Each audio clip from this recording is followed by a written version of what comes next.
May I come in sir? Yes yes yes, please come. Good evening sir. Good evening ma'am. बैठिए बैठिए बैठिए बैठिए बैठिए। Thank you sir. तो आप हैं Shivam Agrawal. So Shivam, what's your medium for the interview, English और हिंदी? सर हिंदी। हिंदी।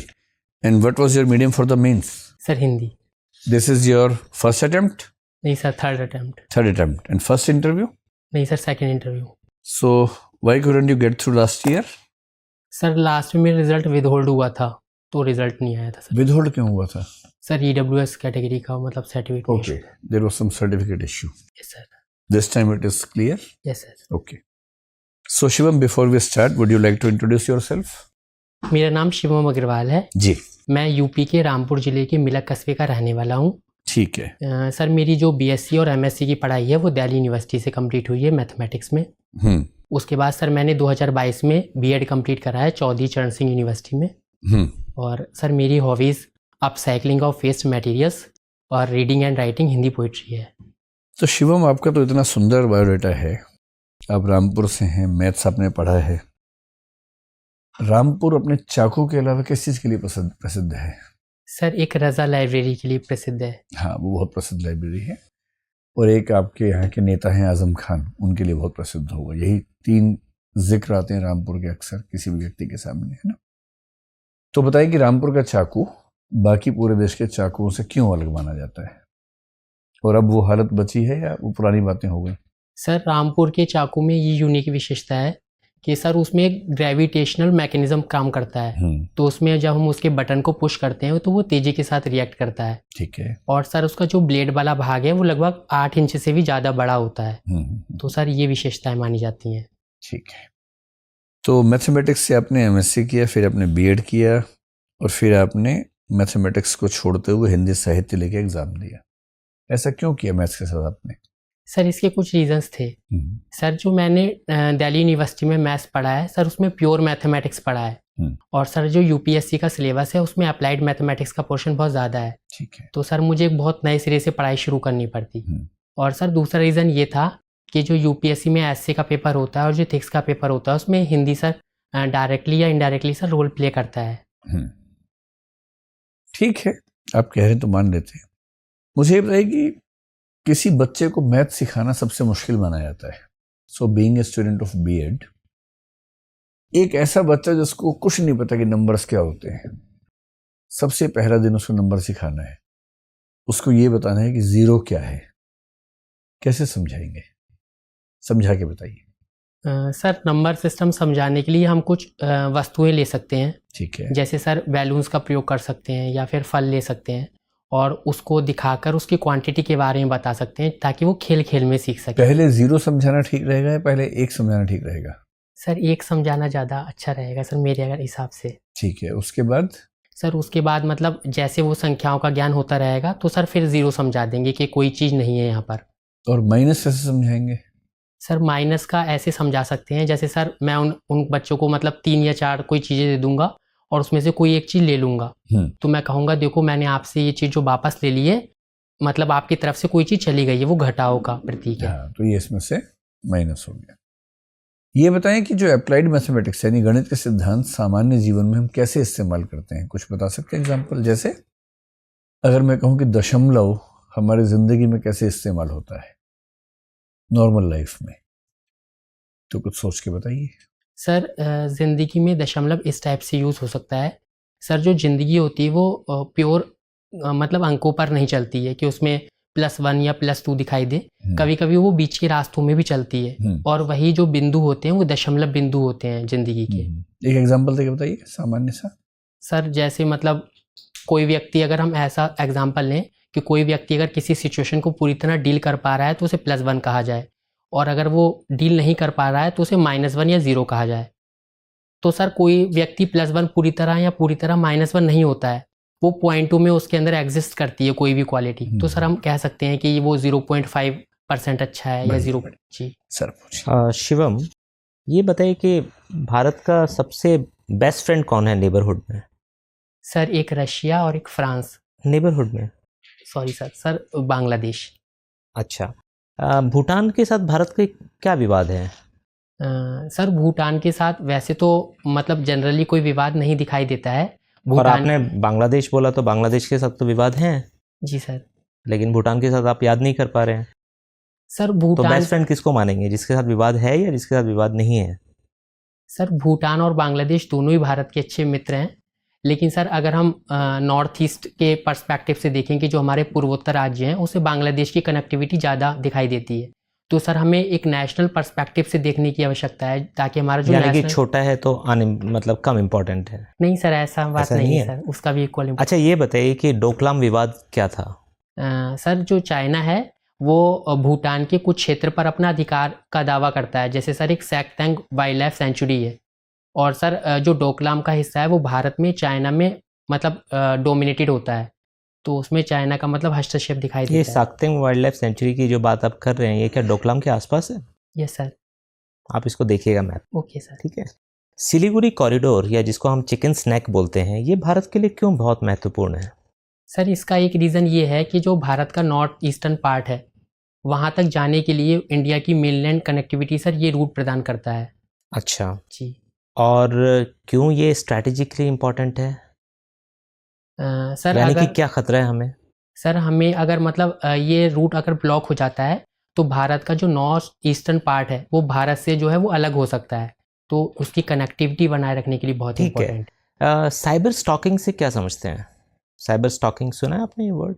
सर सुना है, मतलब अच्छा, कोई किसी व्यक्ति का ऑनलाइन अगर इंफॉर्मेशन, जैसे कि उसका फ़ोन नंबर, एड्रेस, बिना उसकी कंसेंट के ऑनलाइन पब्लिश कर देता है, ठीक है, जिससे कि उसके साथ हैरेसमेंट हो सकता है, तो इसको क्या बोलते हैं? इसके लिए स्पेसिफिक टर्म है आजकल सोशल मीडिया में।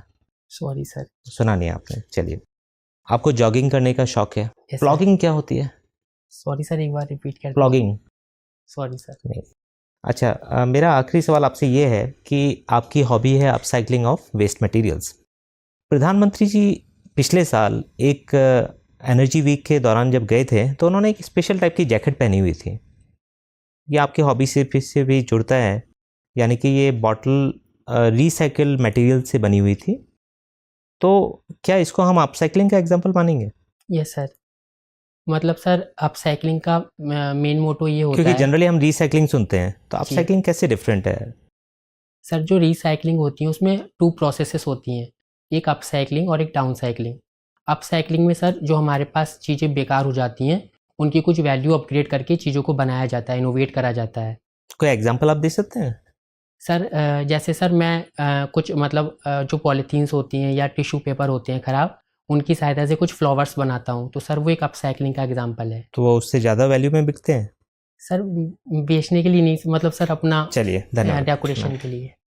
शिवम, आपने सरस्वती विद्या मंदिर से पढ़ाई की है, जी मैम। तो फिर आपने भोजन मंत्र और प्रातः स्मरण मंत्र भी, श्लोक भी सीखे होंगे, जी मैम। याद है? भोजन मंत्र याद है आपको? मैम कोशिश कर सकता हूँ। हाँ, सुनाइए। मैम एक तो मतलब वंदना टाइप की होती थी भोजन मंत्र में कि अन्न ग्रहण करने से पहले विचार मन में करना है। मैम इस टाइप से होती थी। हाँ, तो आप संस्कृत में आपको नहीं याद है प्रातः स्मरण मंत्र? कराग्रे वस्ते लक्ष्मी आपने सीखा मैम। था, याद है?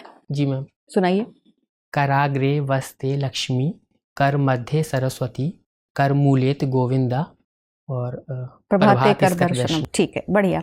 ये बताइए कि आपको हिंदी कविताएं लिखना और पढ़ना दोनों पसंद है, तो मैं उम्मीद करती हूँ आपको रस, छंद और अलंकार इनका ज्ञान होगा। ठीक है। जितना सुख राम ने नहीं भोगा उतना सुख राम ने भोग लिया, इसमें कौन सा अलंकार है?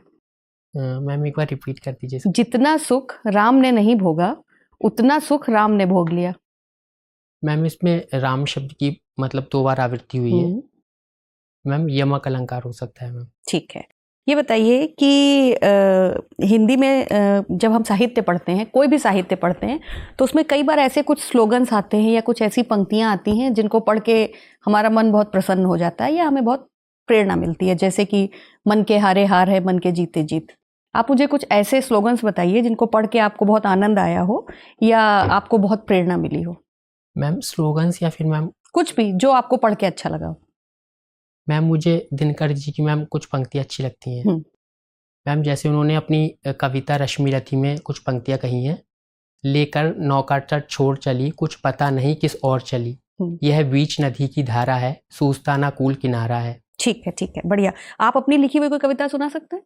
जी मैम। चाय रखी है टेबल पर, इतबार पुराने ले आओ, हम कह देंगे कल छुट्टी है, तुम यार पुराने ले आओ। ये आपकी लिखी हुई कविता है? जी मैम। मैम अच्छा। आगे भी है थोड़ा हैं? इसको मैम आगे भी थोड़ा लिख। आगे भी है, मतलब आपने ये किसी की कविता में आगे जोड़ा है या ये पंक्तियां आपने लिखी हैं, ये आप दावा कर रहे हैं? मैम लिखी है मैंने। लिखी हैं, ठीक है। इसके आगे की सुनाइए। जीवन को जीने के वो अंदाज पुराने ले आओ, गांव की गलियों का वो मौसम रूमानी ले आओ, हम कह देंगे दिल जिंदा है, अरमान पुराने ले आओ। ठीक है, बहुत बढ़िया। अब आप ये बताइए कि हम हमेशा प्रकृति की तरफ लौटने की, गांवों की तरफ लौटने की बात करते हैं। हिंदी साहित्य में वो कहाँ कहाँ पर वो प्रसंग आते हैं जहाँ पर शहरी जीवन की जो समस्याएं हैं उनको चित्रित किया गया है, या शहरी जीवन से हमारे जीवन में जो समस्याएं आती हैं, जो हमारे मानसिक स्वास्थ्य को दिक्कत होती है, उसको बताया गया हो? याद कर पा रहे हैं आप? जी मैम। मैम एक आषाढ़ का एक दिन में प्रियंगु मंजरी का संवाद आता है, तो मैम उन्होंने उनसे बोला है कि मैं चाहती हूँ कि इस मतलब वातावरण का कुछ अंश अपने साथ ले जाऊं। ठीक है। आपको क्योंकि अब साइकिलिंग में इंटरेस्ट है, भारत में तमाम सारे ऐसे पार्क हैं जो वेस्ट मटेरियल से बनाए गए हैं, उनमें से कुछ पार्क्स के नाम आप बता सकते हैं? मैम एक मुंबई में पार्क है। कौन सा? मैम उसका नाम अभी एग्जैक्टली याद नहीं है, लेकिन जी कोई बात नहीं, थैंक यू मैम। शिवम, आपने बीएड किया हुआ है ना? और नेशनल एजुकेशन पॉलिसी 2020 के बहुत सारे आयाम हैं। मुझे आप ये बताइए कि इस पॉलिसी की कोई 3 बातें जो आपको बहुत अच्छी लगी और 3 बातें जो आपको लगती है कि ये नहीं होनी चाहिए थी।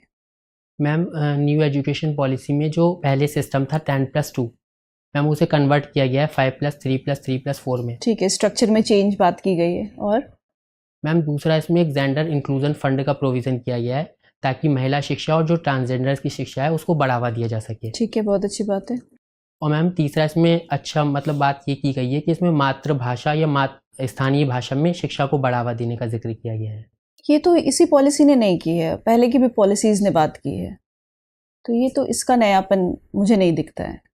और मैम इसके अलावा अभी तक कला और विज्ञान में विभाजन दिखाई देता था कि आप 12th में या 10th में साइंस स्ट्रीम के साथ जाओगे या आर्ट साइड के साथ जाओगे, लेकिन मैम अब वो विभाजन को मतलब समाप्त करके एक लचीलापन प्रदान किया गया है। ठीक है, और क्या कमियां आपको दिखती हैं? मैम एक कमी जो केंद्रीकरण को लेकर है, मैम इसमें बोला गया है कि जो मतलब अभी तक यूजीसी या फिर ऑल इंडिया टीचर काउंसिल जैसी संस्थाओं को कहीं ना कहीं समाप्त करके एक यूनिक शिक्षा आयोग का दर्जा मतलब प्रदान किया जा रहा है, किसी संस्था को स्थापित किया जा रहा है, तो मैम इससे शिक्षा के केंद्रीकरण को बढ़ावा मिल सकता है। ठीक है। और मैम दूसरी सबसे बड़ी चुनौती है कि इसमें कहा गया है कि जो शिक्षा के लिए खर्च है उसे लगभग जीडीपी के 6% पे लाना है, जो अभी लगभग 2.9% है। तो मैम हम इतना कैसे ले जा पाएंगे, इसके बारे में कुछ स्पष्ट प्रावधान नहीं किए गए हैं। पहले की पॉलिसीज में है कुछ इसके प्रावधान स्पष्ट? नहीं मैम, मतलब 6 उसमें भी नहीं है जी। तो फिर ये भी कुछ नया नहीं है जी मैम। आगे। और मैम एक इस प्रोविज़न में मैम दिक्कत है मैम, जो मातृभाषा या स्थानीय भाषा में शिक्षा की व्यवस्था हम करने जा रहे हैं, मैम अगर दिल्ली के स्कूलों में देखें तो वहाँ पर अलग राजधानियों के अलग राज्यों के बच्चे आते हैं, सबके लिए शायद स्थानीय भाषा हिंदी या फिर कोई और भाषा नहीं है, तो मैम एक ही स्कूल में हम अनेक माध्यमों के छात्रों को कैसे मैनेजमेंट करेंगे, ये मैम सबसे बड़ी समस्या है। ठीक है, ये बताइए कि मल्टीलिंगुअल जब हम बोलते हैं, है ना, तो ये हमारे लिए स्ट्रेंथ है या वीकनेस है? Ma'am strength. तो फिर हम कैसे नहीं हो सकते हैं कि मल्टीलिंगुअल अपने टेक्स्ट कैसे नहीं बना सकते हैं? मैम हम इस डायरेक्शन में कोशिश कर रहे हैं, लेकिन मैम उसके लिए मैम हमें थोड़ा और आगे आना पड़ेगा। अच्छा, कोई नहीं। करिकुलम कौन डिज़ाइन करता है? मैम एक तो नेशनल करिकुलम फॉर फ्रेमवर्क बनाया जाता है। कौन बना रहा है? Sorry ma'am. एनसीईआरटी। एनसीईआरटी का क्या फुल फॉर्म है? एनसीईआरटी की। कोई बात नहीं, आप देख लीजिएगा। ये बताइए कि क्या मैथ्स के साथ हम भाषा पढ़ा सकते हैं? जी मैम। एक आप सपोज करिए कि 4th क्लास के बच्चे को पढ़ा रहे हैं, तो एक कोई छोटा सा एग्जांपल देके बताइए कि आपको मैथ्स भी पढ़ाना है और उसके साथ साथ उसको लैंग्वेज भी। हिंदी ले लीजिए। मैम एक बार क्वेश्चन रिपीट कर दीजिए मैम, समझ नहीं आया। अच्छा, मैं ये पूछ रही हूँ कि क्या मैथ्स जो मैथमेटिकल स्किल है उसके साथ साथ, मैथ्स पढ़ाते साथ साथ हम क्या लैंग्वेज की जो स्किल है वो भी दे सकते हैं बच्चे में? जी मैम। या दोनों को अलग अलग पढ़ाना होगा? मैम हम दे सकते हैं। जैसे मैम अगर मैथ्स को पढ़ाना हो तो कुछ हम ऐसी कविताएं तैयार करवा लें। जैसे मैम कोई एक एग्जांपल दीजिए। मैम जैसे छोटेपन में हम कुछ कविताएं पढ़ते थे, 1 2 3 4 में मतलब इस टाइप से हम कुछ पंक्तियां बना सकते हैं, तो उसमें मैथ का भी ज्ञान करा सकते हैं और भाषा भी सिखा सकते हैं। ठीक ठीक, थैंक यू सर। शिवम, आपने प्रोफेसर जॉन नैश का नाम सुना है? Sorry sir. अच्छा, मैथमेटिक्स में एक थ्योरी है जिसको गेम थ्योरी भी कहते हैं, क्या होती है? सर गेम थ्योरी के माध्यम से हम किस टाइप से कोई स्ट्रेटजी डिफाइन करनी है और हमें अपना मतलब कोई भी डिसीजन लेना है, तो उसमें ये पता चलता है कि हमारा कोई भी डिसीजन केवल हमारे ऊपर डिपेंडेंट नहीं होता है, बल्कि दूसरों के माध्यम से भी डिपेंडेंट होता है। जैसे सर एक प्रिजनर्स डायलेमा का कॉन्सेप्ट आता है वहाँ पर। ठीक है, अच्छी बात है। शिवम, मुझे ये बताएं कि अभी भारतीय प्रधानमंत्री मिस्टर नरेंद्र मोदी जी ने ये कहा कि भारत डेमोक्रेसी की मदर है। किन संदर्भों में भारत डेमोक्रेसी की मदर? सर उसका पहला रीज़न ये है कि भारत जो है मतलब आज़ादी के बाद से लोकतंत्र को मतलब स्थायी रूप से फलीभूत तरह से लेकर चल रहा है। सिर्फ आज़ादी के बाद, उसके पहले नहीं? जब वो कह रहे हैं कि भारत पूरी दुनिया में प्रजातंत्र की माँ है, तो वो क्या समझाना चाहते हैं, क्या बताना चाहते हैं? मतलब सर भारत को एक लोकतंत्र के मॉडल के रूप में देखा जाता है और सर मतलब अच्छा, ये मुझे बताएं कि ये सभा और समिति, ये दो संस्थाएं हुआ करती थी क्या भारत में? यस सर, क्या प्राचीन कार्य हुआ करता था इनका? सर इनका यही कार्य हुआ करता था कि मतलब कोई भी चीज़ को किन को सौंपना है, किन अधिकारियों को सौंपना है, वहाँ पर महिलाओं का भी रोल होता था। अच्छा, दोनों समितियों में? सभा और स्पेसिफिक आपको जानकारी नहीं चली, कोई बात नहीं। एक टर्म है जिसको बोलते हैं कुडावोलोई सिस्टम, ये साउथ इंडिया में खास तौर से बड़ा फेमस है। कुडावोलोई सिस्टम क्या है? अभी रिपब्लिक डे परेड पे इसका प्रदर्शन हुआ। सॉरी सर मुझे जानकारी खैर कोई बात नहीं। अभी हाल ही में तमिलनाडु में मद्रास हाईकोर्ट ने वहाँ के चीफ मिनिस्टर को एक आदेश दिया कि वहाँ पे एक मिनिस्टर है जो विदाउट पोर्टफोलियो है। तो क्या मिनिस्टर विदाउट पोर्टफोलियो हो सकते हैं? सॉरी सर मेरे क्वेश्चन समझ नहीं आया है। वहाँ पे एक मिनिस्टर है जो कि उनके पास कोई पोर्टफोलियो नहीं है, लेकिन फिर भी वो मिनिस्टर हैं। क्या ऐसा संभव है? सर पोर्टफोलियो का साइंस समझ नहीं आ रहा। मतलब पोर्टफोलियो का मतलब है रिस्पॉन्सिबिलिटी, डिपार्टमेंट और मिनिस्ट्री, ये कहने का तात्पर्य है। अच्छा खैर कोई बात नहीं। अभी हाल ही में प्लास्टिक क्रेडिट बॉन्ड्स जो है वो लॉन्च किए गए हैं, इसके बारे में कोई जानकारी है आपको? Sorry sir. चलिए कोई बात नहीं। कॉन्फ्रेंस ऑफ पार्टी 28, इसकी क्या खास बातें हैं इस कन्वेंशन के, कॉन्फ्रेंस के? सर सबसे पहला जो हमने COP27 में जो लॉस एंड डैमेज फंड बनाया था, उसके माध्यम से अब जो देशों के बीच एक सहमति बनी है कि हम उसमें अपना कंट्रीब्यूशन देंगे। दूसरा सर इसमें जो रिन्यूएबल एनर्जी है उसे डबल करने की बात की गई है, डबल और ट्रिपल करने की बात की गई है। और जो सभी देश हैं वो अपनी ऊर्जा दक्षताओं को भी बढ़ा के मतलब बढ़ावा देंगे। भारत ने कोई कमिटमेंट किया है कि वो रिन्यूएबल एनर्जी सोर्सेस को किस समय तक कितना बढ़ाएगा? सर हमारा ये कमिटमेंट है कि 2030 तक हम जो अपनी 50% ऊर्जा है वो गैर जीवाश्म ईंधनों से प्राप्त करेंगे। कितना गीगावाट कुछ उन्होंने बताया? Yes sir 500 gigawatt. 500 गीगावाट। अभी हाल ही में देश में एक चर्चा चल रही है, एक देश एक चुनाव। क्या इससे क्षेत्रीय दलों को कोई नुकसान होगा यदि ये इम्प्लीमेंट हो जाती है? सर मेरा ये मानना है कि अगर हम दिल्ली के एग्जाम्पल को देखें या बंगाल के एग्जाम्पल को देखें तो सर वहाँ पर जो वोटर अवेयरनेस है वो काफ़ी दिखाई देती है। वहाँ पर जो मतलब लोकसभा में सीटों मतलब इलेक्शन होते हैं तो वहाँ पर अलग पार्टी की सरकार आती है, और जो क्षेत्रीय दल हैं मतलब विधानसभा के इलेक्शन होते हैं तो वहाँ अलग सरकार को वोट दिए जाते हैं। तो मेरा मानना है मतलब सर अगर वोटर्स को इस टाइप से जागरूक किया जाएगा और स्टेप बाय स्टेप उन्हें नॉलेज दी जाएगी तो ये आगे इम्प्लीमेंट किया जा सकता है। ठीक है। शिवम, ये बताओ कि सत्यम शिवम सुंदरम में सत्यम, सुंदरम और शिवम का क्या मतलब होता है? सर ये ईश्वर के संदर्भ में बातें आई हैं कि ईश्वर सत्य है और ईश्वर कल्याणकारी है और ईश्वर का स्वरूप जो है वो सुंदर है। शिवम का मतलब कल्याणकारी। कल्याणकारी। ये बताइए कि मान लीजिए बहुत पॉलिटिकल प्रेशर आपके ऊपर आया, आप IAS हैं, बहुत दबाव पड़ रहा है आपके ऊपर। इमेजिन कीजिए कि आप किसी सिचुएशन में हैं जहां भीड़ ने घेर लिया आपको, आपके पास पूरा अमला है शासन का, पुलिस का, सिचुएशन को सॉल्व करना है।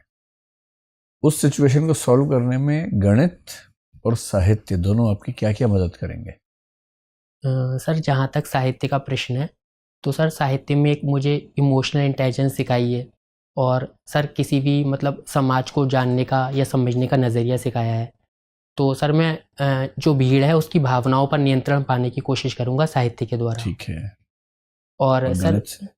सर गणित में क्योंकि सर मैंने एक साइंटिफिक टेम्पर डेवलप करा है, कुछ ऑब्जेक्टिविटी सीखी है, तो सर भीड़ को कुछ तर्कों या तथ्यों की मदद से समझाने का प्रयास करूँगा कि मतलब कुछ ऐसे आगे स्टेप उठाऊँगा ताकि वो जनहित में हो। ठीक है। ठीक है शिवम, बड़ा अच्छा लगा आपसे बात करके। अब आप जा सकते हैं।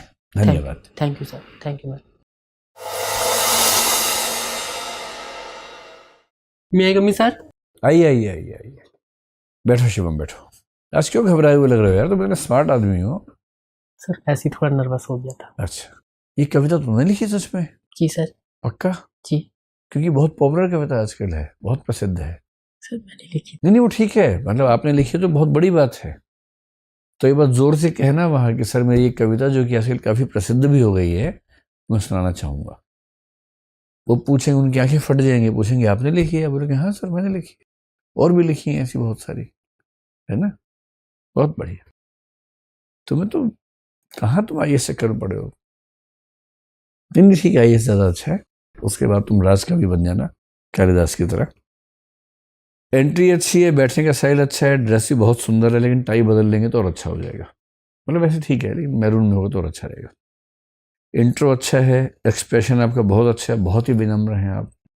बस घबराए हुए दिखते हो कभी कभी। आपने आषाढ़ के एक दिन का जिक्र किया, तो आषाढ़ के एक दिन में एकदम शुरुआत में वो जो हिरण है ना कालिदास के हाथ में, वैसे दिखते हैं आप, बहुत घबराए हुए कि कोई दंतु लाने वाला है, मुझे मार देगा, है ना। कॉन्फिडेंस पे रहो यार, डर किस बात का, कोई क्या बिगाड़ लेगा आपका, है ना। खुश रहना है, कॉन्फिडेंस से भर के रहना है। पोएम को लेके हमें थोड़ा सा डाउट हो गया था कि हमने गलती से बोल दिया और मेरी ये बाद में आपको लग रहा है मैं तो क्या क्या बोल दिया। ऐसी है तो मतलब फिर तो बहुत बड़ी अचीवमेंट है आपकी, अगर ये पोएम आपकी है तो फिर इस तरह से बात करो ना। मैथ्स के कंसेप्ट आपके जनरली काफ़ी अच्छे हैं। डेसिमल ज़िंदगी में कैसे यूज़ करेंगे अच्छा बताया। बच्चे को कैसे सिखाएंगे 0, 1, -1, वो भी आपने अच्छा सिखाया। लेकिन कहीं कहीं गलतियाँ हो रही हैं, जैसे प्लॉगिंग, ये वही है कि जो मोदी जी ने दिखाया था एक समुद्र के तट पर कि सुबह सुबह सैर करते हुए कूड़ा उठा के जेब में रख लेना या उसको हटा, बस साफ भी करते रहना, वो प्लॉगिंग होता है। तो उम्मीद की जाती है कि आप जॉगिंग करें तो पता होगा आपको। NCERT की फुल फॉर्म आपको नहीं पता है, थोड़ी चिंता की बात है, ठीक से देख लेना है ना। इसके अलावा NEP का थोड़ा क्रिटिक भी देख लीजिए, उसमें क्या क्या कमजोरियां हैं वो भी देखिए, केवल तारीफ नहीं, कमजोरियां भी। इस बार रिपब्लिक डे पे जो चीज़ें हुई हैं ना, उससे बहुत सारे सवाल पूछे गए थे। मदर ऑफ डेमोक्रेसी वहीं पर उस स्पीच में प्रमुख बात थी। तो पिछली 8-10 दिन के करंट अफेयर्स को विशेष रूप से देखने ही चाहिए आपको। शिवम का अर्थ आपने बड़ा अच्छा बताया। सिचुएशन जो मैंने कही, मैथ्स और लिटरेचर कैसे यूज़ करेंगे, वो भी आपने अच्छा बताया, काफ़ी अच्छा बताया। कुल मिला के मुझे लगता है कि आप आज की परफॉर्मेंस आपकी 170 के आसपास की है। पर यदि आप डरे नहीं उस दिन, तो उस दिन आप ये हो सकता है कि 190-200 के बीच में ले आए नंबर। सर आपके सामने थोड़ा डर लग गया था, वैसे ठीक जा रहा है। हाँ, तो वहाँ तो सब सज्जन लोग बैठे होंगे, यहीं बस डरावने लोग बैठे हैं आपके सामने, है ना। नहीं सर, मतलब थोड़ा नर्वस हो गया था। कोई बात नहीं, कोई बात नहीं। इस बार मेंस में क्या उम्मीद है, कितने नंबर आएंगे? सर अच्छा गया मैं, नंबर बताओ ना। सर 800 प्लस आने चाहिए। क्या बात है, अगर 800 प्लस हैं फिर तो आप IAS बन रहे हैं। इंटर में 170 से कम नहीं आएंगे। और हमारे साथी बता रहे हैं कि इससे पिछला मॉक इंटरव्यू आपने दिया बड़ा शानदार दिया था, आज आप थोड़ा घबराए हुए लग रहे हैं, हिरण शावक की तरह, है ना। डरना मत बस यार, क्योंकि जैसा ये बता रहे हैं मुझे, तो मुझे उम्मीद है कि आप 180-190 नंबर अगर ले आते हैं तो प्रॉपर IAS में आ जाओगे एक ही बार में, बार बार चक्कर खत्म हो जाएगा, है ना। तो बिना डरे दहाड़ते हुए इंटर बोर्ड के अंदर जाना और अच्छे से बात करना, ठीक है। पूछना कुछ आपको?